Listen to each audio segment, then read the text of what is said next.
بسم اللہ الرحمن الرحیم۔ اللہ لا الہ الا ہو، اللہ نہیں کوئی معبود مگر وہ،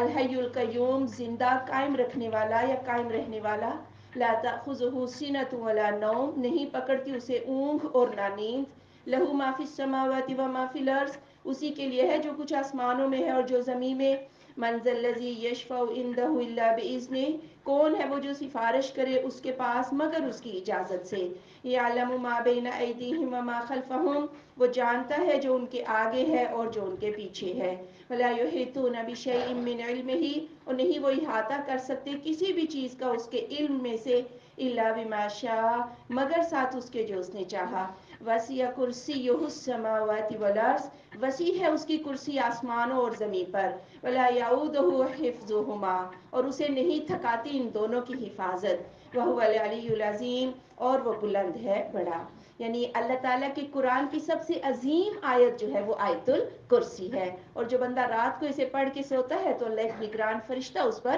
مقرر کر دیتا ہے۔ اللہ تعالیٰ کا عظیم تعارف کہ اللہ الحی ہے، ازل سے ہے ابد تک اسے موت نہیں، اور جو مر جائے تو وہ بندہ الہ نہیں ہو سکتا۔ الہ کی خصوصیت کیا ہے کہ وہ ہمیشہ زندہ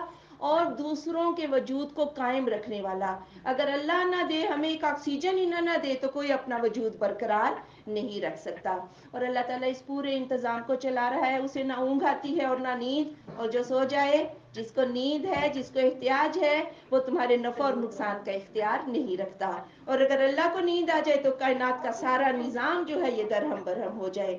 اللہ کی عظیم ملک کے آسمان اور زمین میں جو کچھ ہے سب اس کی ملکیت ہے،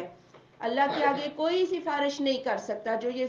بنائے بیٹھے ہیں کہ جی فلاں بچا لے گا فلاں بچا لے گا، اللہ نے کہا اللہ کے آگے کسی کا کوئی دم نہیں، کوئی مجال نہیں، ہاں جسے اللہ اجازت دے دے، جس کے لیے اللہ اجازت دے دے، کیونکہ انسان کا اگلا پچھلا ریکارڈ اللہ کی ذات جانتی ہے کہ کون بخشے جانے کے لائق ہے اور کون لائق نہیں۔ اللہ کی کرسی بڑی وسیع ہے آسمان اور زمین پر، اور جب کرسی کا لفظ آیا تو اس کی کرسی ہے، لیکن ہمیں اس کے ڈیزائن کا علم نہیں کہ اس کی کیفیت جو ہے وہ کیا ہے، اور اس پورے دونوں جہاں بلکہ جتنے بھی یہ جہاں ہیں ان کی حفاظت اللہ کو تھکاتی نہیں ہے۔ سبحانک اللہم و بحمدک اشہد ان لا الہ الا انت استغفرک و اتوب الیک۔ اللہم اغفر لنا ورحمنا وعافنا ورزقنا، یا اللہ ہمارے گھروں کی حفاظت فرمانا، ہماری حفاظت فرمانا، یہ کام ہمارے لیے آسان فرما دے، ہمیں صحت دے دے،